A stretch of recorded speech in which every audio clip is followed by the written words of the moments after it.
স্বাধীনতার ইতিহাস আমরা অনেকে পড়েছি, অনেকে পড়ি নাই। এই বাংলাদেশ তার পূর্বে 1947-এর আগে এই ভারতবর্ষ, ভারত পাকিস্তান কিন্তু এক ছিল। এই ভারতবর্ষ বলা হইতো, উপমহাদেশ, ভারত উপমহাদেশ বলা হইতো। এই দেশটাকে 1947-এর আগে ব্রিটিশরা শাসন করেছে। কথা বলেন, প্রায় 200 বছরের মতো ব্রিটিশরা, ইংরেজরা আমাদের এই দেশকে শাসন করেছে। তারা ইস্ট ইন্ডিয়া কোম্পানির নামে, সেবার নামে আমাদের এই মুসলমানদেরকে, আমাদের এই দেশগুলোকে তারা গোলাম বানিয়ে দিয়েছিল, ঠিক কিনা? 1947 সালের সময় ইন্ডিয়া এবং পূর্ব পাকিস্তান, পশ্চিম পাকিস্তানকে 2 ভাগ করে দেওয়া হলো। পূর্ব পাকিস্তান, পশ্চিম পাকিস্তান মুসলমান সংখ্যাগরিষ্ঠ রাষ্ট্র হিসেবে তাদেরকে 1 ভাগ করে দেওয়া হলো, আর হিন্দুস্তানকে বলা হলো ভারত। তারা আলাদা হয়ে গেল। এটাও কিন্তু ভারতের ব্রিটিশদের চক্রান্ত ছিল। কতক্ষণ না খেয়ে ইতিহাস জানেন, তারপরে বয়ানের দিকে যাব। এই ব্রিটিশদের চক্রান্তে ভারত আর পূর্ব পাকিস্তান আর পশ্চিম পাকিস্তান সেই সময় ভাগ হয়েছিল। কিন্তু আমরা মনে করেছিলাম পূর্ব পাকিস্তান, আমরা যে সংখ্যাগরিষ্ঠ মুসলমান রাষ্ট্র, আর পশ্চিম পাকিস্তান যদিও তাদের সাথে আমাদের ভূখণ্ডের দিক থেকে অনেক ডিফারেন্স, কিন্তু মনে করেছিলাম তারাও আমাদের মুসলমান ভাই, আমরাও যেহেতু মুসলমান ভাই, তারা বুঝে আমাদের উপরে দয়া করবে। কিন্তু আমরা দেখেছি কি 1947 সাল থেকে শুরু করে নিয়ে 1971 সাল পর্যন্ত আমরা পূর্ব পাকিস্তান, পশ্চিম পাকিস্তানি গোষ্ঠীদের কাছে জিম্মি ছিলাম। অথবা তাদের ভাষা ছিল আলাদা, তাদের পোশাক ছিল আলাদা, তাদের ভাষা ছিল হিন্দি, আমাদের ভাষা ছিল বাংলা। বুঝেন না মনে হয়? তাদের খাবার ছিল রুটি, আমাদের খাবার ছিল ভাত, ঠিক কিনা? তাদের কথাবার্তার চালচলন একরকম, আমাদের কথাবার্তার চালচলন একরকম। 1947-এর পরে ভারত আর পূর্ব পশ্চিম পাকিস্তান আলাদা হওয়া যাওয়ার পরে তারা একের পর এক পশ্চিম পাকিস্তানিরা আমাদের উপরে নির্যাতনের স্টিম রোলার চালিয়েছে। আমাদের অধিকারকে একের পর এক হরণ করে নেওয়া হয়েছে। 1970-এর নির্বাচন হয়েছিল, যেই নির্বাচনে আওয়ামী মুসলিম লীগ নিরঙ্কুশভাবে বিজয় অর্জন করেছিল।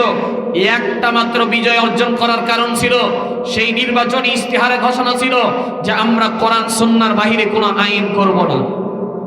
কথা বলেন, কি করব না? কোরআন সুন্নাহর বাহিরে আমরা কোনো আইন করব না। কিন্তু তাকে বিজয় না দিয়ে সেই সময়ে পূর্ব পাকিস্তান, পশ্চিম পাকিস্তানের ভিতরে দ্বন্দ্ব শুরু হলো। এক পর্যায়ে 9.5 মাস রক্তক্ষয়ী যুদ্ধের মাধ্যমে আমাদের এই বাংলাদেশটা কিন্তু বিজয় অর্জন করেছিল। কথা বলেন, ঠিক কিনা? 1971 সালের 16 ডিসেম্বর আমাদের বাংলাদেশের স্বাধীনতা অর্জন করে। মুসলমানরা স্বাধীন হয়, পূর্ব পাকিস্তান আর পশ্চিম পাকিস্তান ভাগ হয়ে যায়। কিন্তু বড় আফসোসের বিষয় হলো, পশ্চিম পাকিস্তান পূর্ব পাকিস্তান ভাগ হলেও এই 1971-এর পর থেকে নিয়ে 2024 পর্যন্ত আমরা স্বাধীন হলেও প্রকৃতভাবে আমরা হক কথা বলার অধিকার পাই নাই। কথা বলেন, ঠিক কিনা? এই স্বৈরাচারী গোষ্ঠীগুলো, বিরোধী দল বিএনপি থেকে শুরু করে নিয়ে, জামাত ইসলাম থেকে শুরু করে নিয়ে, এমনকি ওলামা ইকরামরা হক কথা বললেই তাদের উপরে নির্যাতনের স্টিম রোলার চালিয়েছে। কথা বলেন, ঠিক কিনা? শেষ পর্যন্ত 24 জুলাই আন্দোলন হয়েছিল, যার কারণে স্বৈরাচারী শেখ হাসিনা এই দেশ থেকে পালাইয়া যাইতে বাধ্য হয়েছে।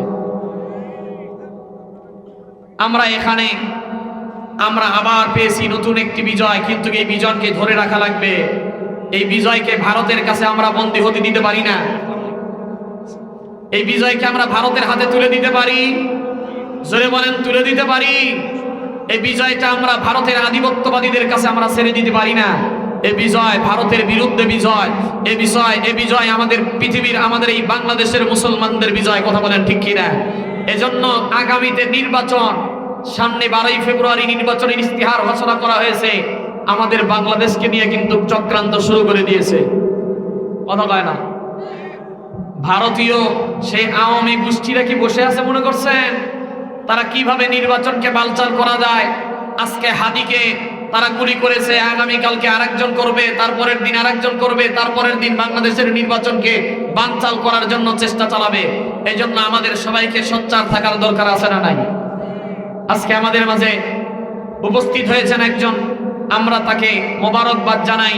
কিন্তু আমরা এই মাহফিল থেকে বলে দিতে চাই, আমাদের এই বাংলাদেশে আওয়ামী লীগ ছিল মুসলমান বিএনপির নেত্রী বেগম খালেদা জিয়া তিনিও মুসলমান, তারেক জিয়া তিনিও মুসলমান, যিনি লাঙ্গল চালাইছেন এরশাদ চাচা তিনিও মুসলমান, এনসিপির নেতা নেত্রী যারা আছে তারাও মুসলমান, জামাতে ইসলামের ডক্টর শফিকুর রহমান সাহেব তিনিও মুসলমান, ইসলামী আন্দোলনের চরমনাই পীর সাহেব হুজুর তিনিও মুসলমান। সুতরাং আমাদের দিনের একটাই দাবি, যারাই সংসদে যাবে প্রত্যেকেই যেহেতু মুসলমান, সুতরাং আগামীর পার্লামেন্টটা যেন কোরআনের পার্লামেন্ট হয়। রাজি আছেন তো ইনশাআল্লাহ?